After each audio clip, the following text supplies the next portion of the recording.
Hey, sorry it took me so long to reply. Normally when I get emails like yours asking for advice, I end up taking ages, writing out these long replies that always come back to one thing. No one's ever going to care about your music as much as you do. That's both depressing and liberating for a young composer. Depressing, because it means until you really work out what you're best at, there's no one that can help, not a manager, publisher, or agent. But this should be liberating, because it's all in your hands. And even though no one will ever care as much as you, that doesn't mean you should go it alone. In fact, reaching out to people is essential. Take the comedian and writer Ricky Gervais, for example. You asked how we ended up meeting, and we'll get to that one in a minute. But here's the thing. I thought Ricky calling me a future genius would lead to all kinds of projects with him. But then, nothing happened. And for the longest time, I wondered why, until it hit me. He's busy. Seriously, a few minutes after meeting, I probably slipped from his radar completely. And that's what I mean by, no one will care more about your music than you. It turns out, the story of meeting Ricky Gervais was more valuable than any work I hoped to get from him. And this is the key. The process of building your career is the fun bit. The day-to-day hustling, the late nights in the studio, the constant refining and perfecting. All this is more enjoyable when you're working towards a crazy goal that you've set for yourself. I'm not going to lie, building a career in music is difficult, and at the start there's way more downs than ups. That's why it's crucial to think about the journey, not the destination. Anyway, in your letter you asked me about artificial intelligence. Well, we're clearly approaching a crossroads, and right now no career appears to be truly safe, especially not music. We've got AI tools that can create music complete with vocals and lyrics in seconds. The thing is, these tools need to understand the music before they can create it, and this requires training, accessing vast libraries of existing music that can be dissected to understand what gives each genre and composition its distinct sound. The more input data, the better the output music. The problem is, for the most part, there's no clarity on what specific music was used to train these models. And given the extraordinary ability of models like Suno and Udio to replicate music in any genre, it seems unlikely to me that every single AI audio startup is fairly licensing all their data. So as a creator, the years ahead are going to be turbulent. On one hand, you'll be armed with all these tools that greatly enhance your creative process. But for the first time ever, the rest of the world will have those tools too. It's about to get real competitive. Naysayers love to tell us that the super creative tasks, like composing for an orchestra, will never be lost to AI. Apparently, it will be the less sexy jobs that are replaced, the admin work, or perhaps the music for radio ads. But these are the gigs that tide us over. These are the things I've relied on to pay the bills in between the bigger jobs. That's what I mean when I say it's about to get real competitive. The phrase, jack of all trades, master of none, used to be an insult. Now it's crucial. Around 5 years ago, I started working with the spoken word artist George the Poet. We've released 4 seasons of Have You Heard George's podcast, and for the last 2, we've recorded my score at Abbey Road Studios with the BBC Concert Orchestra. Surreal. Before all this, I was writing songs. One of my first big successes, over 10 years ago now, was writing Sakura Nagashi with the Japanese superstar Utada. Our song was used as the end credits music in one of the biggest Japanese movies of that year. And in between this, there's been music for adverts, programming and producing for artists, and even releasing my music under the name Benbrick. I can honestly say I haven't been bored yet. Each success gave me breathing space to work out my next move. It's often said, but you really don't need to say yes to every project that's offered to you. Sometimes the best move you can make is working out what a future move might be. Now, there's 2 things that I think will be important for you: perfectionism and putting yourself out there. Let's start with perfectionism. In my first job after uni, I was working as an assistant for an artist signed to a major label. I remember sending his head engineer, Andreas Larsson, my first demos, and Andreas's reply was longer than this message to you. There wasn't anything wrong with my music, but apparently the way I organised the tracks within the recording software was bad. He lectured me on the colours I was using to label tracks because, according to him, having a standard set of colours meant, at a glance, we could understand what was going on in any recording.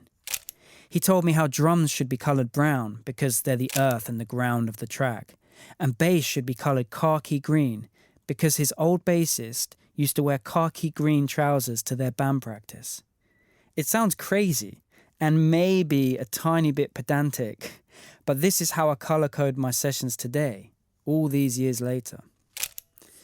Coming up with rules for your work, like those from Andreas, will save you so much time in the future. This goes for organisation of sessions, audio, folders, mixes, and more. But don't get too comfortable, because right now all the rules are being rewritten.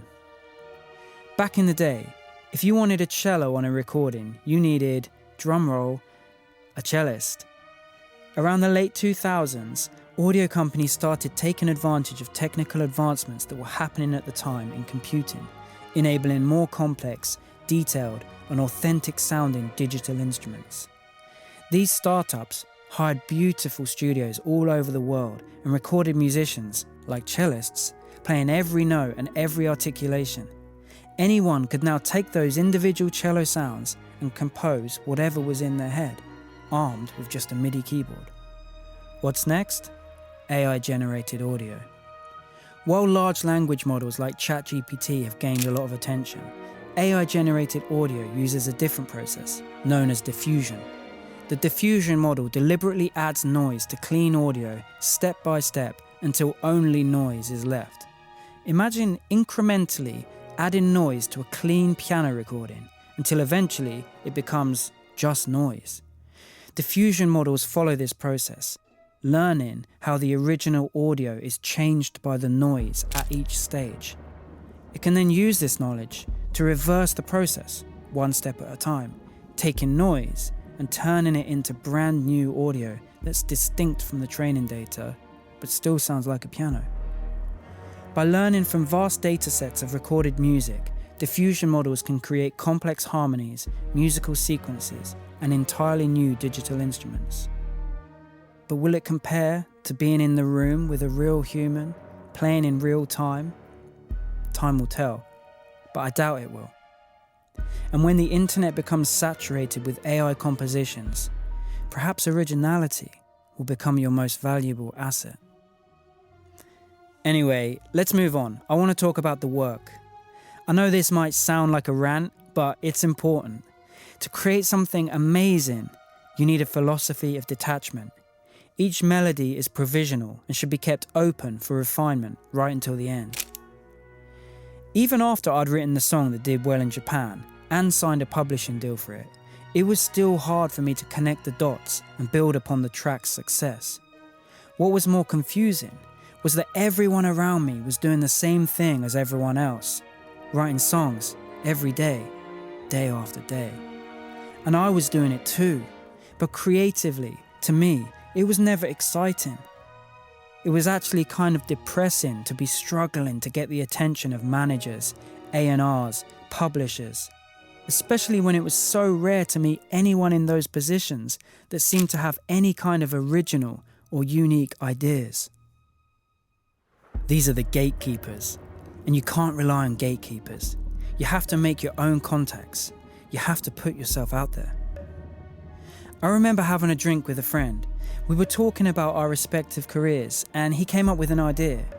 Instead of pitching to all these labels, why don't I try to reach just one person? And this is when the idea to get a piece of music to Ricky Gervais was born. Ricky had just finished the first season of his Channel 4 comedy Derek, and I loved it. I had this idea of going through the entire series, picking out the best bits, creating a montage, and then combining that with a new piece of music I would write, creating my own trailer. And then the hard bit, somehow get it to Ricky. At this point, I was sleeping in my studio. I couldn't afford to pay rent on a flat and a studio at the same time, so this elaborate idea didn't seem sensible to anyone around me.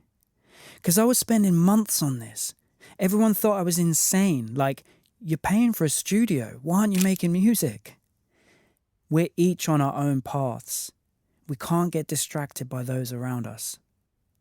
Furthermore, even if my crazy plan didn't pay off, it didn't matter.